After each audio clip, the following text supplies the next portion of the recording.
नमस्कार सभी को। आज की वीडियो शुरू करते हैं। तो आज की वीडियो के लिए जो हमारे पास टॉपिक रहेगा वो हमारा है वेपर प्रेशर। तो टॉपिक है हमारा vapour pressure of a liquid. इसको समझने से पहले हम ये देख लेते हैं कि कौन से लिक्विड्स होते हैं जो वेपर्स बनाते हैं और कौन से होते हैं जो वेपर्स नहीं बनाते। तो इसको हम दो टर्म में डिवाइड कर देते हैं। एक होता है वोलेटाइल लिक्विड और वोलेटाइल सब्सटेंसेस। वोलेटाइल सब्सटेंसेस क्या होते हैं? जो कि उसको हीट करने पर अगर वो वेपर्स में कन्वर्ट हो जाए, convert into vapors on heating। यानी अगर हम किसी भी लिक्विड को हीट करें और वो वेपर बना दे तो वो जो लिक्विड होता है वो होता है वोलेटाइल लिक्विड। सेकेंड जो होते हैं वो होते हैं नॉन वोलेटाइल सब्सटेंसेस। ऑटोमेटिक सी बात है, ये वेपर्स में कन्वर्ट हो रहे हैं, नॉन वोलेटाइल्स जो है वो वेपर्स में कन्वर्ट नहीं होते। तो इसके अंदर मोस्टली क्या आ जाते हैं, जितने भी सॉलिड्स आते हैं, सॉलिड सब्सटेंसेस जो होते हैं वो नॉन वोलेटाइल के अंदर आते हैं, बिकॉज इनको हम वेपर्स के अंदर कन्वर्ट नहीं कर सकते। तो अब बात करते हैं वेपर प्रेशर की। तो वेपर प्रेशर कोई भी लिक्विड जब हम उस लिक्विड को हीट करते हैं ऑन हीटिंग, मान लिया मेरे पास यहाँ पर एक कंटेनर के अंदर कोई भी लिक्विड है, मैं एग्जांपल ले रही हूँ, मान लिया मेरे पास यहाँ पर वाटर है, हम यहाँ से इसको हीट कर रहे हैं। तो हीट करने पे क्या होगा, अगर ये कंटेनर ओपन है तो यहाँ हीट करेंगे तो जो वाटर के जो पार्टिकल्स है वो काइनेटिक एनर्जी, हीटिंग का मतलब क्या है, हम एक्चुअली उनको काइनेटिक एनर्जी प्रोवाइड कर रहे हैं। टेम्परेचर बढ़ेगा, हीट मीन्स टेम्परेचर बढ़ा रहे हैं, तो पार्टिकल्स जो है उनकी काइनेटिक एनर्जी बढ़ जाएगी और वो जो पार्टिकल्स है वो किस फेज में जाएंगे, वेपर फेज में। यहाँ किस में कन्वर्ट हो जाएंगे, ये वेपर फेज के अंदर। और हमारा कंटेनर ओपन है तो ये यहाँ पर वेपर फेज में कन्वर्ट होके क्या हो जाएंगे, इवेपोरेट। इवेपोरेट का मतलब क्या है कि ये जो वेपर्स इसकी बनी थी वो जाके हमारे एटमॉस्फेयर के अंदर चली गई। लेकिन अगर मैं इस कंटेनर को मैं क्लोज कर दूं, यानी मैंने इसको सील कर दिया। अब यहाँ पर मैं सेम हमारे पास लिक्विड है, जैसे H2O की बात कर रही हूँ, तो इसको हीट करेंगे तो यहाँ पर दो प्रोसेस होंगे। एक होगा वेपोराइजेशन, और जो वेपोराइजेशन का मतलब क्या है, लिक्विड का वेपर्स में कन्वर्ट होना, यानी conversion of liquid into vapours, इसको क्या कहते हैं हम, वेपोराइजेशन। सेकेंड जो प्रोसेस होगा, क्योंकि ये कंटेनर हमारा क्लोज है तो जो भी लिक्विड की वेपर्स है वो इस वॉल के साथ, जो कंटेनर की जो वॉल है इसके साथ स्ट्राइक करेंगे और जो इनकी काइनेटिक एनर्जी है वो वहां पर ये कह सकते हैं कम हो जाएगी, जिसकी वजह से वो कंडेंस होकर वापस किस में कन्वर्ट हो जाएंगे, लिक्विड में। तो ये जो प्रोसेस होगा इसको क्या कहेंगे हम, कंडेंसेशन। कौन सा प्रोसेस होगा ये, कंडेंसेशन। यानी जब हम किसी भी लिक्विड को क्लोज कंटेनर के अंदर हीट करते हैं तो उसके अंदर दो प्रोसेस होते हैं, एक वेपोराइजेशन और दूसरा कंडेंसेशन, जो रेगुलरली चलते रहेंगे। लेकिन अब एक कंडीशन ऐसी आएगी जब रेट ऑफ वेपोराइजेशन किसके इक्वल हो जाएगी, रेट ऑफ कंडेंसेशन के। मींस जितने वाटर मॉलिक्यूल इवेपोरेट होके वेपर्स में कन्वर्ट होंगे उतने ही मॉलिक्यूल जो है वो कंडेंस होके वापस किस में आ जाएंगे, उस लिक्विड स्टेट के अंदर आ जाएंगे। तो ये जो कंडीशन है, इस कंडीशन को क्या कहते हैं हम, इक्विलिब्रियम। इक्विलिब्रियम का मतलब ही क्या होता है, जब दो प्रोसेस जो है वो उनकी रेट सेम हो जाए। जैसे इससे पहले की वीडियोस के अंदर मैंने बताया था डिसोल्यूशन एंड क्रिस्टलाइजेशन। सेम इसके अंदर इक्विलिब्रियम में इन दोनों के अंदर इक्विलिब्रियम स्टेट पर इन दोनों की रेट इक्वल हो जाती है। तो यहाँ पर सेम इसी तरह जब इक्विलिब्रियम कंडीशन आएगी तो वेपोराइजेशन और कंडेंसेशन जो है इन दोनों के बीच में एक इक्विलिब्रियम एग्जिस्ट हो जाएगा। तो उस कंडीशन पर जो लिक्विड का वेपर्स होगा, उस कंडीशन पर यानी इक्विलिब्रियम कंडीशन पर जो लिक्विड का वेपर्स है अबव द लिक्विड सरफेस, उसी को क्या कहते हैं हम, वेपर प्रेशर। और इक्विलिब्रियम पर हमारा जो टेम्परेचर है, इस कंटेनर का टेम्परेचर जो है वो कांस्टेंट हो जाता है, क्योंकि जितनी हीट हम यहाँ पर पार्टिकल को देंगे, काइनेटिक एनर्जी मतलब हीट देंगे तो उससे काइनेटिक एनर्जी बढ़ेगी, लेकिन उतने ही पार्टिकल जो है कंडेंस होके वापस लिक्विड स्टेट में आ रहे हैं। तो एक तरह से ये कह सकते हैं कि इस कंडीशन के अंदर जो हमारा टेम्परेचर है वो क्या हो जाता है, कांस्टेंट हो जाता है। तो ये हमारा जस्ट एक मतलब इसको मैंने बताया है कि इक्विलिब्रियम क्या होता है, वेपर प्रेशर क्या होता है। तो अगर इसकी डेफिनेशन देना चाहे वेपर प्रेशर की तो क्या होगी, the pressure exerted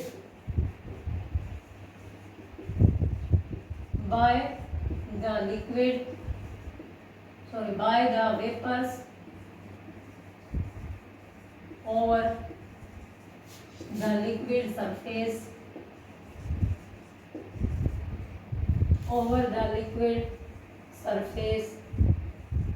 at equilibrium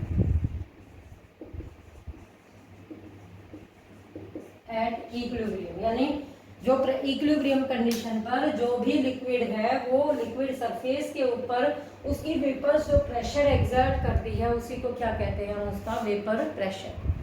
तो अब कुछ फैक्टर्स होते हैं जिनके ऊपर वेपर प्रेशर डिपेंड करता है किसी भी लिक्विड का। तो वो फैक्टर्स देख लेते हैं एक बार वन बाय वन करके। फर्स्ट जो हमारा फैक्टर आता है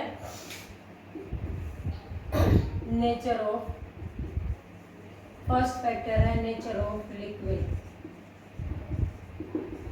नेचर ऑफ लिक्विड का यहाँ पर क्या मतलब है, यहाँ पर नेचर ऑफ लिक्विड का मतलब है कि जो हमारे लिक्विड के जो मॉलिक्यूल्स हैं उनके बीच में फोर्स ऑफ अट्रैक्शन कम है, ज़्यादा है, कितना है, वो जितना ज़्यादा फोर्स ऑफ अट्रैक्शन होगा, force of attraction among the liquid molecules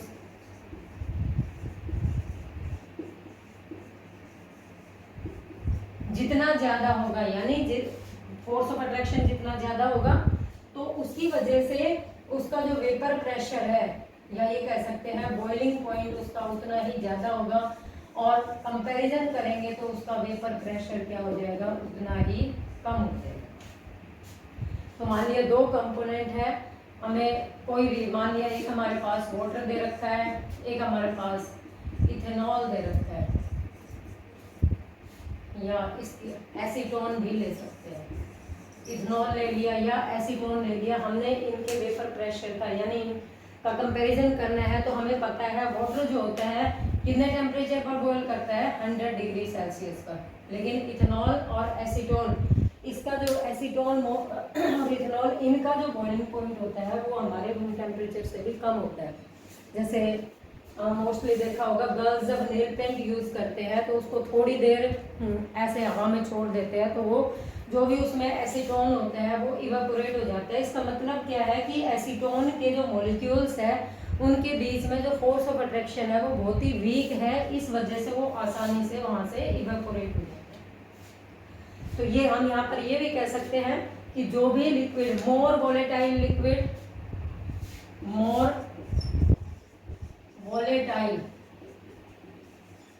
liquids have high vapour pressure. जो मोर वोलेटाइल होगा यानी जिसकी वेपर्स इजीली बन जाएगी, जिसकी वेपर्स कम टेम्परेचर पर बनेगी, उसका वेपर प्रेशर ज्यादा होता है as compare to less volatile. जो लेस वोलेटाइल लिक्विड्स होते हैं उनका वेपर प्रेशर जो है कम होता है। तो फर्स्ट पॉइंट था हमारा ये फैक्टर्स में। अब हम बात करेंगे सेकंड फैक्टर की। तो सेकंड फैक्टर क्या होता है, टेम्परेचर। जो सेकंड सेकंड फैक्टर हमारा आता है, वो आता है टेम्परेचर, जो वेपर प्रेशर को अफेक्ट करता है। तो टेम्परेचर का कैसे इफेक्ट पड़ता है? अगर हम टेम्परेचर, मान लिया कि हमारे पास कोई भी लिक्विड है, हम उसके अंदर उसको हीट करते हैं। हीट करने का मतलब क्या किया हमने? उसका हीट किया मीन्स हमने उसका टेम्परेचर बढ़ा दिया। हीट करने का मतलब ही क्या है कि हमने उस लिक्विड का टेम्परेचर बढ़ा दिया। टेम्परेचर बढ़ा दिया तो मॉलिक्यूल्स की जो काइनेटिक एनर्जी है वो ऑटोमेटिकली इंक्रीज हो जाएगी। काइनेटिक एनर्जी इंक्रीज हो जाएगी। मान लिया जैसे ये कंटेनर है, दोबारा मैं बना रही हूँ उसको एक बार समझने के लिए कंसेप्ट को। तो मान लिया ये हमारे पास कंटेनर है, इसके अंदर लिक्विड भरा हुआ है और वो लिक्विड हमने मान लिया H2O है। मैंने क्या किया, इस कंटेनर का यानी यहाँ से मैंने इसको हीट दी यहाँ से हीट दी तो जो वाटर के जो मॉलिक्यूल्स थे जिनकी काइनेटिक एनर्जी कम थी, उनकी काइनेटिक एनर्जी बढ़ जाएगी। यानी ज़्यादा से ज़्यादा जो वाटर मॉलिक्यूल है वो इवेपोरेट हो पाएंगे। तो जब ज़्यादा से ज़्यादा वाटर मॉलिक्यूल इवेपोरेट होंगे, it means vapour pressure automatically क्या हो जाएगा? इंक्रीज हो जाएगा। क्योंकि यहाँ पर हीट देने का मतलब क्या है? हम मॉलिक्यूल्स की काइनेटिक एनर्जी को इंक्रीज कर रहे हो। काइनेटिक एनर्जी इंक्रीज की है तो ज़्यादा से ज़्यादा जो लिक्विड मॉलिक्यूल्स है they convert into vapour which cause increase in their vapour pressure. तो ये जनरली दो फैक्टर्स है जिनके ऊपर किसी भी लिक्विड का वेपर प्रेशर डिपेंड करता है। अब इसके बाद जो नेक्स्ट टॉपिक मैं यहाँ पर डिस्कस करूंगी वो रहेगा राउल्ट्स लॉ।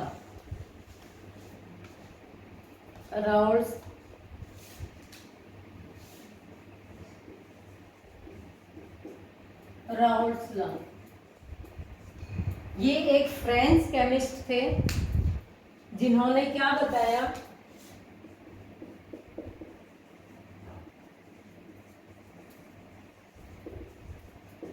इन्होंने क्या बताया कि किसी भी कोई भी मान लिया हमारे पास लिक्विड है, मान लिया मेरे पास कोई बाइनरी सॉल्यूशन है। बाइनरी सॉल्यूशन का मतलब है इसके अंदर दो कंपोनेंट है। बाइनरी का मतलब है इसमें दो कंपोनेंट है। अगर टर्सरी कहती हूँ तो इसका मतलब इसमें तीन कंपोनेंट है। तो बाइनरी, बाई मीन्स दो, यहाँ पर दो कंपोनेंट है। एक मान लिया सॉल्यूट है और एक हमारा क्या है? सॉल्वेंट। ये दो कंपोनेंट है, सॉल्यूट एंड सॉल्वेंट। तो ये क्या कहता है कि सॉल्यूशन का जो वेपर प्रेशर होगा, इस सॉल्यूशन का जो वेपर प्रेशर होगा वो इन दोनों के यानी P टोटल वो किसके इक्वल होगा? सॉल्यूट के पार्शियल प्रेशर के यानी P1 प्लस P2। ये अकॉर्डिंग टू हम क्या बोलते हैं इसको? Dalton's law. इससे पहले वाले वीडियो में मैंने बताया था डाल्टन्स लॉ क्या होता है। अगर आपको ये टॉपिक समझना है डाल्टन्स लॉ तो इससे पहले जो वीडियो बनी थी उसमें आप इसको देख सकते हो। तो डाल्टन्स लॉ के अकॉर्डिंग जो किसी भी सॉल्यूशन का जो टोटल प्रेशर होता है यानी किसी भी कंटेनर के अंदर जो टोटल प्रेशर होगा वो जितने भी उसके अंदर कंपोनेंट्स हैं उन सब के पार्शियल प्रेशर के सम के इक्वल होता है। अब यहाँ पर मान लिया हमें दो कंपोनेंट जो दिए हुए हैं, मान लिया हमें कंपोनेंट 1 दे सॉल्यूट दे रखा है, इसका पार्शियल प्रेशर हमने मान लिया P1 है। दूसरा हमारा सॉल्वेंट दे रखा है, उसका पार्शियल प्रेशर P2 है। तो ये राउल्ट्स लॉ क्या कहते हैं कि partial pressure of any component in the solution is directly proportional to mole fraction of that component. Partial pressure of any component in the solution is directly proportional to mole fraction of that component in the solution. Same इसी तरह P2 है तो P2 is proportional to X2। यहाँ अगर हम proportionality के sign को हटाए तो क्या लिखेंगे हम? P1 is equal to P1 not into X1। Same इसी तरह P2 is equal to P2 not into X2। यहाँ पर P1 नॉट ये क्या है? Vapour pressure in pure state means जब वो प्योर है, सिर्फ हमारे पास खाली वो लिक्विड है तो उस टाइम पर जो वेपर प्रेशर है वो क्या है? P1 नोड है, यानी vapour pressure of P1 node किसका है, vapour pressure of solute in pure state, and P2 node किसका है, vapour pressure of solvent in pure state. तो इसको हम एक तो यहाँ से इस तरह से इसको डिफाइन कर सकते हैं कि vapour pressure of any component in the solution or partial vapor pressure of any component in the solution is directly proportional to the mole fraction of that component in the solution। या तो ये कह सकते हैं, या second हम ये भी कह सकते हैं कि partial pressure of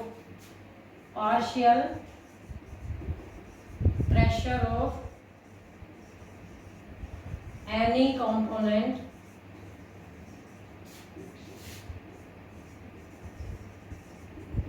in the solution is the product of mole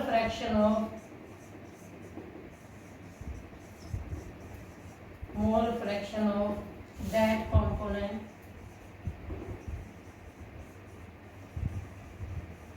mole fraction, sorry for inconvenience, marker change कर रही हूँ मैं।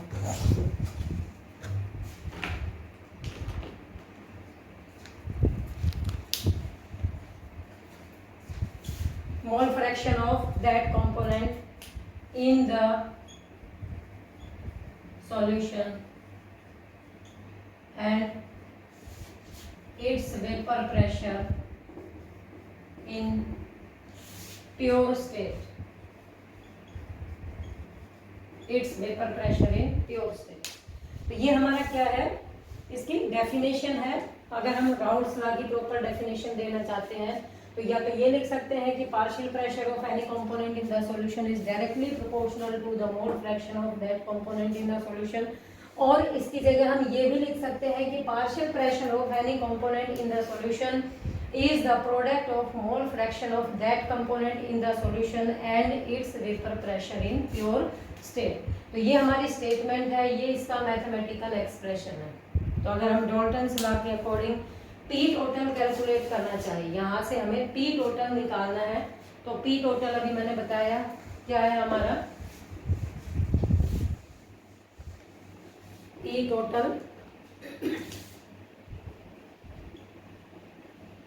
Is equal to P1 plus P2। तो यहाँ हम क्या करेंगे, इनकी वैल्यू पुट करेंगे। तो P1 क्या था हमारा, P1 not into x1 plus P2 not into x2। अब ये हमें पता है, मतलब ये कह सकते हैं कि कोई भी सॉल्यूशन हो उसके अंदर जितने कंपोनेंट होंगे उन सबके मोल फ्रैक्शन का सम किसके इक्वल होता है, 1 के। ये हम जो इससे पहले कंसंट्रेशन से रिलेटेड जो भी टॉपिक्स हमने कवर किए थे उनके अंदर बताया था, चाहे उस सॉल्यूशन के अंदर 2 कंपोनेंट है, 3 हो, 3 से ज़्यादा हो, लेकिन उन सबके मोल फ्रैक्शन का जो सम होता है वो किसके इक्वल होता है, 1 के। तो यहाँ से अगर मैं x1 निकालना चाहूँ तो x1 इज इक्वल टू क्या हो जाएगा, 1 माइनस x2, यानी इन दोनों का सम 1 था तो x1 क्या हो गया, 1 माइनस x2। x1 की जगह हम ये वैल्यू पुट कर दें तो यहाँ से क्या कह सकते हैं, p total is equal to P1 not into 1 minus x2 plus P2 not into x2। अब हम क्या करें, P2 की टर्म को इकट्ठा लिख देते हैं, जो हमारी P2 है उसको एक साथ लिख देंगे। तो इसको कैसे लिखेंगे, p total is equal to P1 not minus P1 not into x2 plus P2 not into x2। अब मैं क्या कर सकती हूँ, जस्ट मैंने इसको थोड़ा सा आगे पीछे लिखा है, कैसे, P1 not plus P2 not into x2 minus P1 not into x2। मैंने जस्ट इसको उठा के पीछे लिख दिया, इसको उठा के आगे लिख दिया, जस्ट मैंने इनकी पोजीशन चेंज की, बाकी कुछ नहीं किया। तो जो इसमें से कॉमन है उसको निकाल देंगे। तो P1 not plus x2 common हो गया, तो ये क्या हो गया, P2 not minus P1 not. तो ये हमारा P टोटल आ गया किसी भी सॉल्यूशन का पार्शियल प्रेशर। तो ये इसका मैथमेटिकल एक्सप्रेशन है। यहाँ से हम क्या कह सकते हैं कि जो किसी भी सॉल्यूशन का जो टोटल वेपर प्रेशर है वो किसी भी एक कंपोनेंट के मोल फ्रैक्शन का लीनियर फंक्शन है। यहाँ पर सिर्फ x2 की वैल्यू आई है, इट मीन्स ये इसका एक लीनियर फंक्शन है।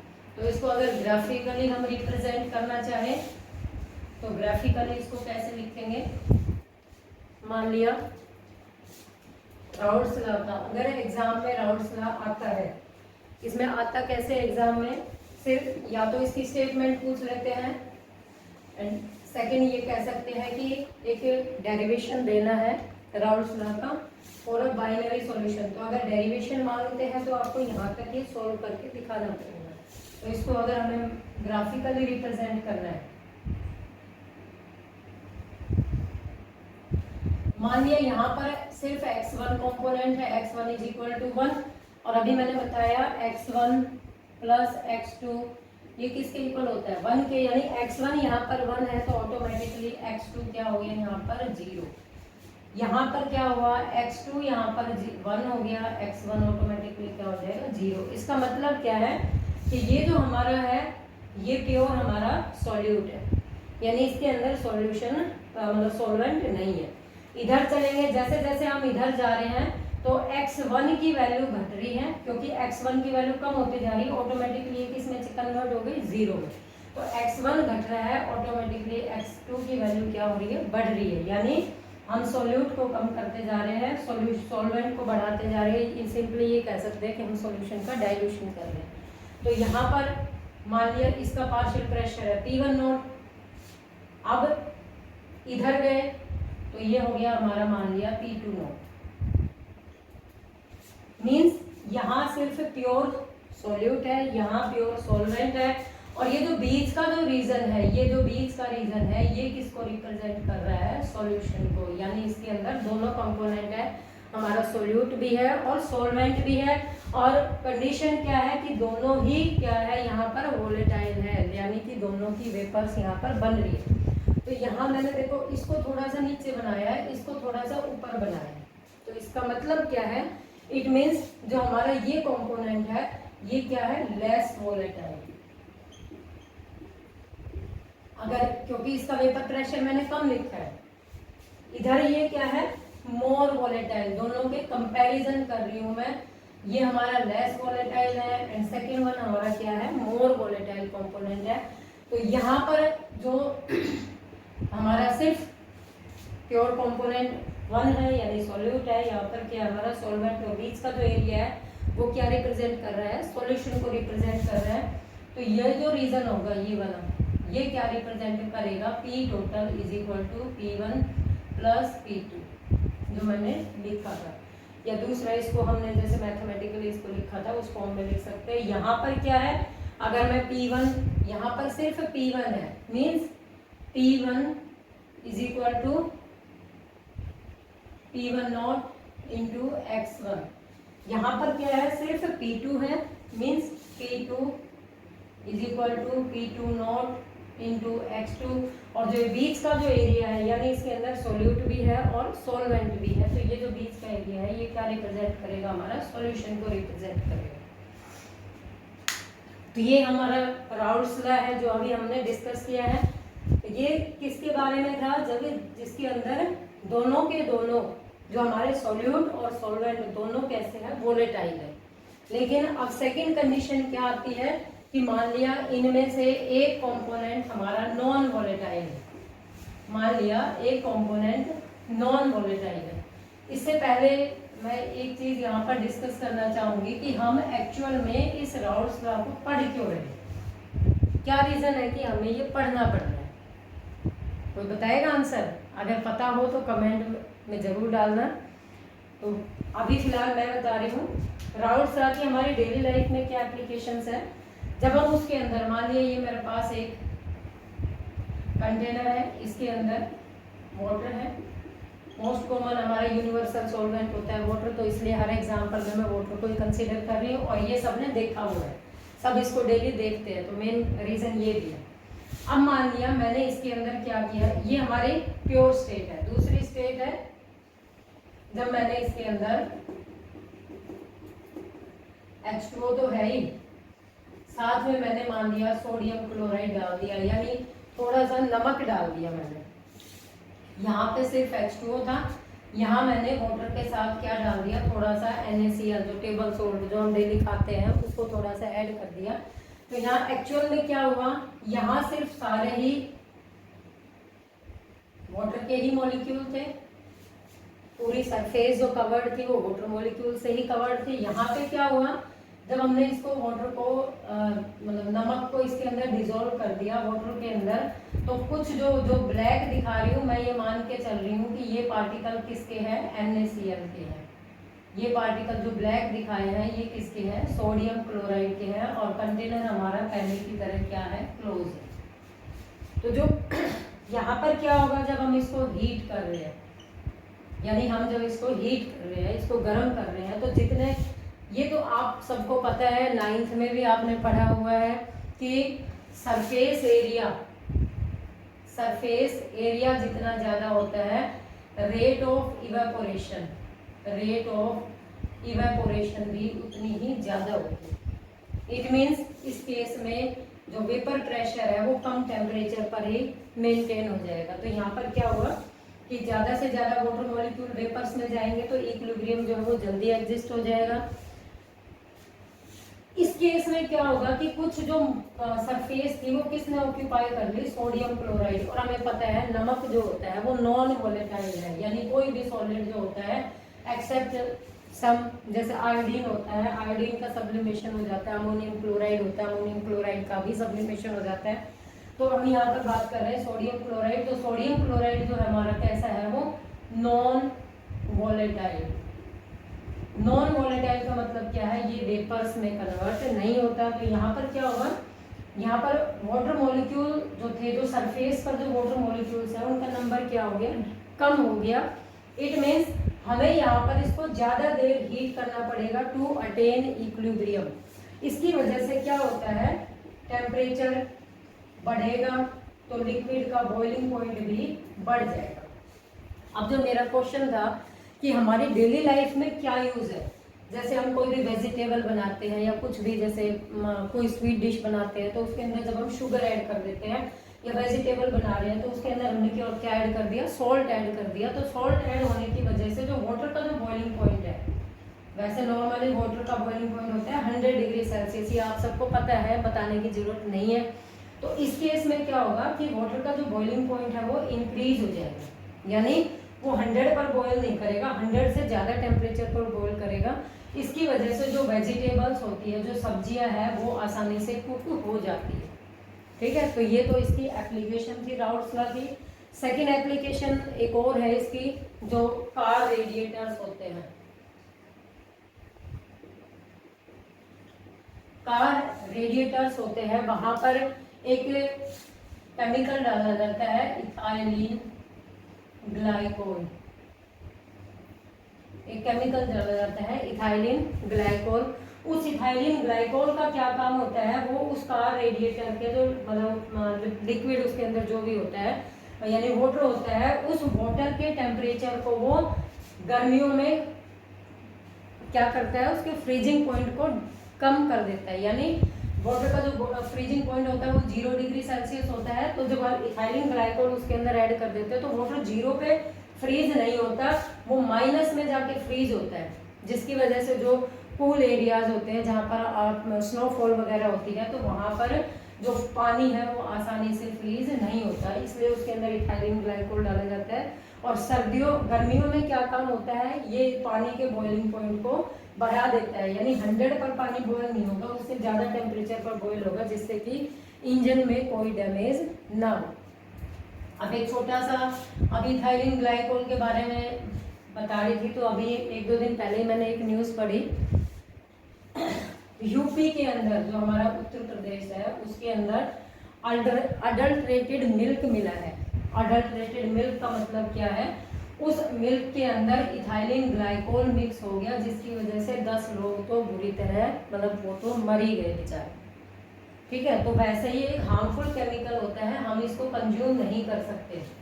जैसे अभी मैंने बताया मिल्क पॉइजनस हो गया एक तरह से, लेकिन इसका कार रेडिएटर्स के अंदर यूज़ किया जाता है। तो सेकंड जो हमारा आज का टॉपिक रहेगा वो रहेगा vapour pressure of non volatile, vapour pressure of solution having non volatile liquid. ये मैंने बता दिया कि जो non volatile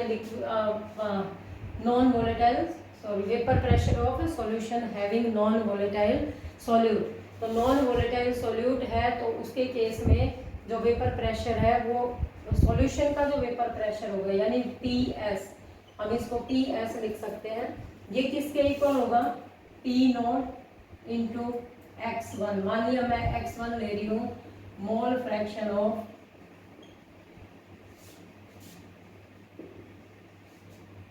solvent and x2 लिया है मैंने मोल फ्रैक्शन ऑफ सॉल्यूट। तो यहाँ पर जो हमारा सॉल्यूशन का जो वेपर प्रेशर होगा, सॉल्यूशन का जो वेपर प्रेशर होगा वो किसके इक्वल होगा? P1 note into x1। P1 note क्या है? Vapour pressure of solvent in pure state and x1 is the mole fraction of solvent. तो इसका रीजन मैं बता चुकी क्योंकि सॉल्यूशन, मान लिया ये कंटेनर है, इसके अंदर मैंने सॉल्यूशन ले रखा है और उसके अंदर अभी बताया मैंने NaCl प्लस H2O का सॉल्यूशन है। तो जो NaCl के मॉलिक्यूल है वो तो वेपर्स में कन्वर्ट होंगे ही नहीं, तो जो सॉल्यूशन का जो वेपर प्रेशर होगा वो it is only equal to vapour pressure of solvent in pure state multiplied by its mole fraction. तो इसके लिए अगर हम राउल्ट्स लॉ लिखने चाहें तो क्या लिखेंगे? अगर इसको स्टेटमेंट की फॉर्म में हमें राउल्ट्स लॉ को लिखना है, क्या स्टेटमेंट होगी इसकी? The vapour pressure of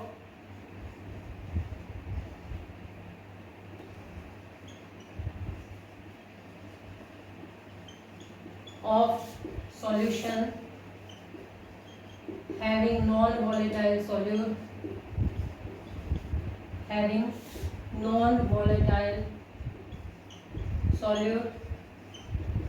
is equal to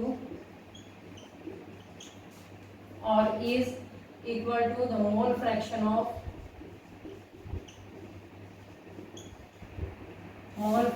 of solvent and यहाँ इक्वल टू की जगह हम प्रोडक्ट भी लिख सकते हैं, is the product of mole fraction of solvent